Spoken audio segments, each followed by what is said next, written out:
मिट्टी की खुशबू। एक दिल छू लेने वाली प्रेरणादायक कहानी। गांव का नाम था सुखपुर। एक छोटा सा गांव जहां लोग अपने काम से जुड़े रहते थे। सुबह सूरज के साथ उठते, शाम को अपने खेतों से लौटते और चांदनी में गीत गुनगुनाते। लेकिन सुखपुर के उस कोने में जहां गांव की सीमा खत्म होती थी, वहां एक टूटी फूटी कच्ची झोपड़ी थी। उस झोपड़ी में रहती थी राधा, एक वृद्धा जिसकी उम्र अब 70 वर्ष के पार जा चुकी थी। उसके पास न तो बच्चे थे, न पति, न धन दौलत। सिर्फ एक कुर्सी, एक मिट्टी का चूल्हा और एक पुराना तांबे का लोटा। लेकिन राधा के चेहरे पर कभी उदासी नहीं दिखती थी। सुबह होते ही वह अपनी थैली में कुछ सूखे रोटी के टुकड़े डालकर गांव के बच्चों के पास पहुंच जाती। गांव के बच्चे उसे दादी मां कहकर बुलाते। वह उन्हें कहानियां सुनाती, गीत गाती और जो खाना होता उसे भी बच्चों में बांट देती। एक दिन सुखपुर में एक नया युवक आया, अर्जुन। वह शहर से आया था, एक बड़ी कंपनी का मैनेजर था, लेकिन तनाव और अकेलेपन ने उसे तोड़ दिया था। उसने छुट्टी लेकर अपने पुराने गांव लौटने का फैसला किया। उसे लगा कि शायद प्रकृति और शांति उसके दिल की उथल-पुथल को शांत कर दे। गांव पहुंचते ही उसकी नजर राधा की झोपड़ी पर पड़ी। उसने देखा कि वह बूढ़ी महिला खाली हाथ होते हुए भी मुस्कुरा रही है और बच्चे उसके इर्द-गिर्द खेल रहे हैं। अर्जुन को आश्चर्य हुआ। उसने पूछा, "आप इतने खुश कैसे रहती हैं? आपके पास तो कुछ भी नहीं है।" राधा मुस्कुराकर बोली, "बेटा, खुशी चीजों में नहीं, दिल में होती है। और जब तुम किसी के दिल को छू लेते हो, तो तुम्हारा दिल भी भर जाता है।" अर्जुन को ये बात गहराई से छू गई। उस दिन से वह राधा के पास जाने लगा। धीरे धीरे उसने उसकी जिंदगी की कहानी जानी। राधा का पति बहुत साल पहले ही बीमारी से गुजर गया था। उनका एक बेटा था जो शहर जाकर पढ़ाई करने लगा। कुछ साल बाद उसने मां को छोड़ दिया, पता नहीं क्यों। लेकिन राधा ने कभी उसे कोसा नहीं। वह हमेशा कहती थी, शायद उसे अपने रास्ते खुद ढूंढने थे। मैं उसके लिए रोज दुआ करती हूँ। अर्जुन को राधा के इस त्याग और प्रेम से गहरी प्रेरणा मिली। उसने सोचा, अगर ये बूढ़ी महिला जिसने सब कुछ खो दिया है, इतनी संतुष्टि से जी सकती है, तो मैं जिसके पास सब कुछ है, फिर इतना दुखी क्यों हूँ? उस दिन से अर्जुन ने अपनी जिंदगी बदलना शुरू कर दिया। वह गांव के बच्चों को पढ़ाने लगा।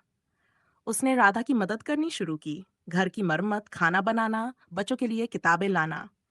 राधा की झोपड़ी अब सिर्फ एक झोपड़ी नहीं रही, वह एक छोटा सा आश्रम बन गई, जहां बच्चे पढ़ते, गीत गाते और राधा की कहानियों से जीवन का सबक सीखते। एक दिन बारिश हो रही थी।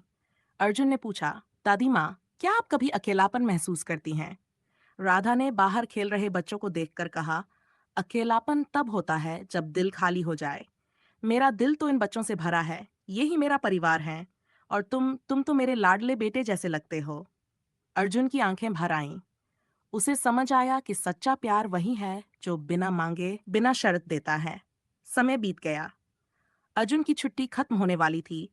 उसे शहर लौटना था, लेकिन अब वह वहीं का नहीं रहा था।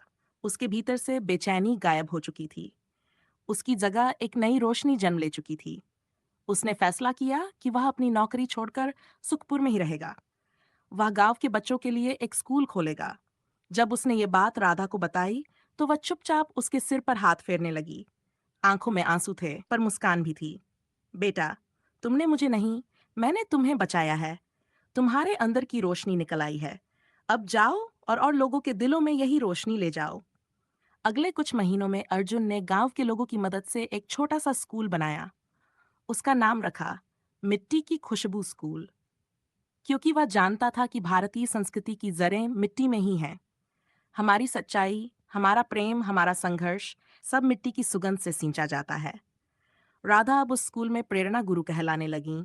वह बच्चों को नैतिकता, सहानुभूति और परंपरा की शिक्षा देती। गांव के लोग उन्हें माँ राधा कहने लगे। लेकिन समय का अपना नियम है। उम्र बढ़ती है, देह ढलती है और शरीर थकने लगता है। राधा अब कमजोर होती जा रही थी। चेहरे पर वही मुस्कान थी, लेकिन चलने की रफ्तार धीमी हो गई थी। अर्जुन रोज उनसे कहता, दादी माँ, आप आराम कर लिया कीजिए। राधा हमेशा हंसकर कहती, जब तक ये बच्चे सांस लेते हैं, मेरी सांसें भी चलती रहेंगी। एक दिन का मौसम अजीब था। आसमान काला, हवा भारी, जैसे किसी गहरी घटना की आहट हो। शाम को स्कूल बंद होने वाला था कि राधा ने अर्जुन को आवाज दी। वह खाट पर बैठी थी, सांसें भारी, चेहरा पीला। अर्जुन भागता हुआ उनके पास पहुंचा। दादी माँ, क्या हुआ? राधा ने उसका हाथ थाम लिया। बेटा, लगता है मेरी शाम अब नजदीक है।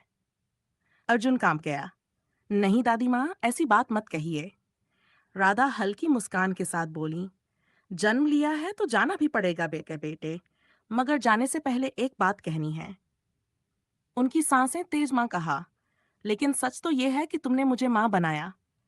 मैं मिट्टी में पैदा हुई, अब मिट्टी में लौट जाऊंगी, लेकिन तुम मेरे जाने के बाद भी इस मिट्टी को जीता दोगे।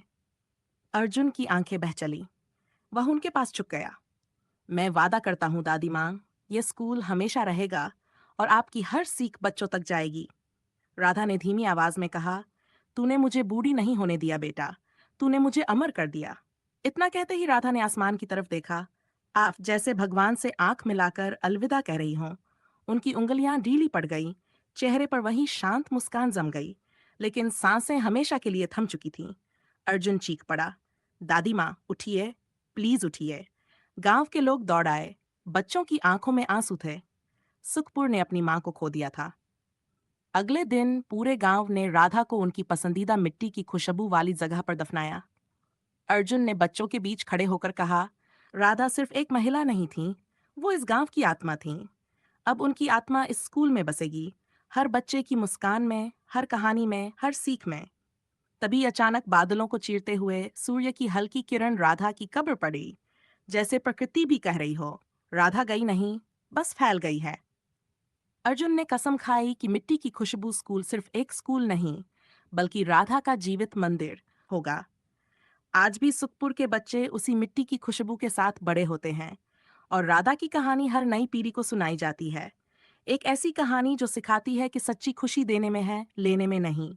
सच्चा धन वह है जो किसी और के दिल को रोशन कर दे। जब दिल से दो, तो दुनिया खुद तुम्हें लगती है। यही भारत की आत्मा है, यही संस्कृति का सार है, यही मिट्टी की खुशबू